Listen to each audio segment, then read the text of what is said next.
What's up, everybody? My name is Dell. This is Dell on Movies. Thanks for hanging out with me. If you've been here before, thanks for hanging out with me again. And I'm going to try something new here, guys. I'm going to try to start a new series. And this one is all about my movie theater experiences.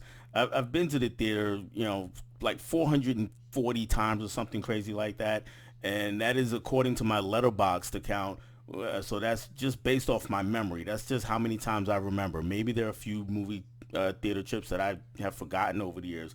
And when you go that often, there's going to be times when you have an experience that stands out from the rest.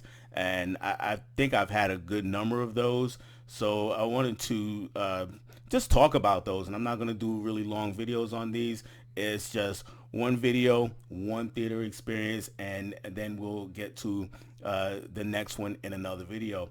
For this video, I wanted to start off with a fun theater experience, and this is a movie that I've been talking a lot about lately. I've been on a couple different channels here, and early movie memories have come up, and this movie has come up a lot. So I wanted to talk about my theater experience with 1989's Batman. Man, look, I've told this story before, or I've told this a lot. In 1988, really, we heard rumblings that there was a Batman movie coming, and all we had up to that point, guys, was the Adam West TV show. I was a big fan of it because it was on when I was a kid every day. I used to watch Batman with Adam West and Burt Ward as Batman and Robin, and I was ready for a darker Batman by the time 88 rolled around. And Tim Burton, who I had seen Pee-wee's Big Adventure, but not anything else. I didn't see Beetlejuice yet.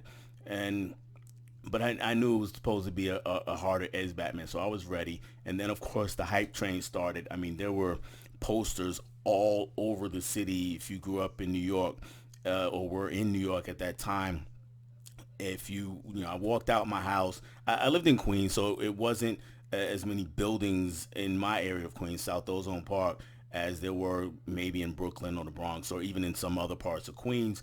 But on my way to school, I did go past some bus stations, and because I walked to school a pretty good distance, there were movie posters at the bus station with the Batman symbol on it. If I got on the train to go somewhere, there were posters all over the platform. You walk up the steps to the train, to the elevated train there's posters going up there. Posters on the buses going by. If you're in the subway part, there's posters down there of Batman. It's everywhere. People start wearing Batman gear. Tattoos started popping up, even though tattoos weren't extremely popular back then like they are now, but people were getting the Batman tattoos. And every comic book I read, there was an ad for Batman in it, and I was reading a lot of comic books back then. Sports magazines, I read plenty of those, and there were ads for Batman in the sports magazine. So Batman was all over the place. So the hype was just through the roof, and I couldn't wait to go see this movie. And let me tell you how bad I wanted to see this movie. I had already become a Spike Lee fan by this point. He had done She's Gotta Have It, and I really liked that one. And I had been to the theater to see School Days, which was his next movie, and I really loved that movie. So Spike Lee was on my radar as a director that I really liked, and his next movie, Do the Right Thing, was coming out. And it so happened that it came out the same day. If you go back and look, June 24th, 1989, Batman and Do the Right Thing came out on the same day, and I went to see Batman. Now, looking back, it's kind of an odd choice because Do the Right Thing, I've also talked about on this channel. It's my favorite movie of all time. I never saw that in theaters, never saw it on the big screen, but I definitely made sure that I was there for Batman. Now, at that time, I was dating a girl, and not my current wife. This is not someone that's in my life now, but it was my girlfriend, and she knew I was hyped to see the Batman movie, and even she was kind of excited because it was just all over the place. And we went to this theater called Sunrise Theater out in Nassau County, and we get off the bus. We had to take the bus there. I didn't have a car, and we start walking towards the theater from the bus, which is maybe another couple of blocks, and you can just see lines everywhere. It's people all over the place, and I knew it was going to be like that, so we went early. But the lines were still crazy. We get inside. Finally, we get in. We buy the tickets. We get inside the theater, and it's packed. And we're sitting it was a pretty big theater, so we're sitting towards the back of it, and this is old school theaters, guys. So it's not the it's not the stadium seating like you have now. I mean, the aisles were kind of like this, so if someone tall sat in front of you, you would have a hard time seeing. But we're in the back, and start looking around at who's in the theater and people who are coming into the theater. And I remember about 3 rows in front of me, this really tall guy, he just stands up and he turns around and he's like waving at his friends. And I look over, and it is actually Ed Lover of Ed Lover and Dr. Dre fame from Yo MTV Raps. He's in the theater, the same theater as I am watching Batman.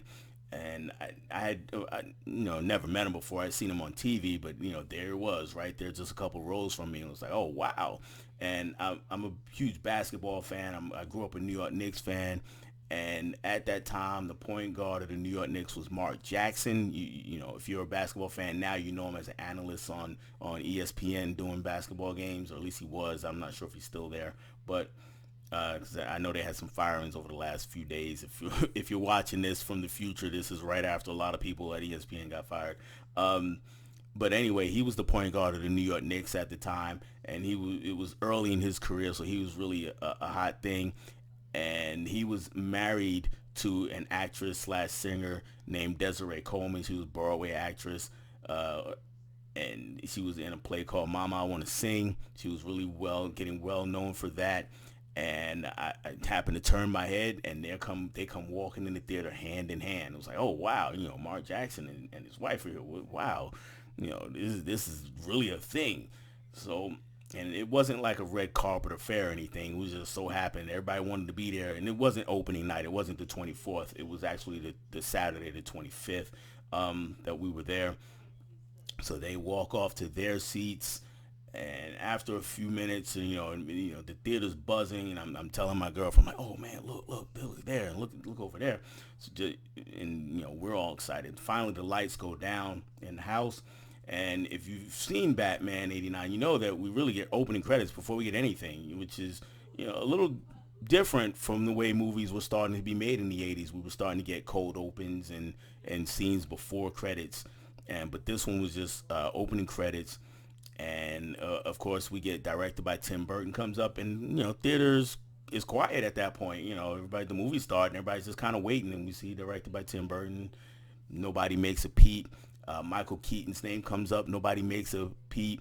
Jack Nicholson's name comes up, and a couple people did not really excited, but it was like, oh yeah, Jack Nicholson. You kind of hear a little bit of a murmur, and then it says music by Prince, and the theater just erupts in applause. It was like everybody just went crazy. It was like, and I was a huge Prince fan from Purple Rain, so when that happened, my heart was warmed. I was like, man, look at that. Prince got the applause, not Michael Keaton, not Jack Nicholson, not Tim Burton. None of them. Not Kim Basinger. It was Prince. And then of course after that we get the movie, and that early moment right when Batman, he gets talking to the guy on the roof, or he's dealing with the guys on the roof, and he snatches them up, and the part from the moment from the trailer comes on where he pulls the guy close and he's like, I'm Batman. Everybody got excited about that because we had seen that maybe 10 million times because the trailer had been playing on TV over and over and over. And then the rest of the movie happens, and if you've seen it, it was a fantastic time. And for me, it was really the first time that I was part of nationwide hype. It was not the first time for any movie hype that I had been a part of, but the first time really was like a nationwide hype for a movie, and where everybody just had to be there. And I was there, and I had a great time with the movie, and I've loved the movie ever since then.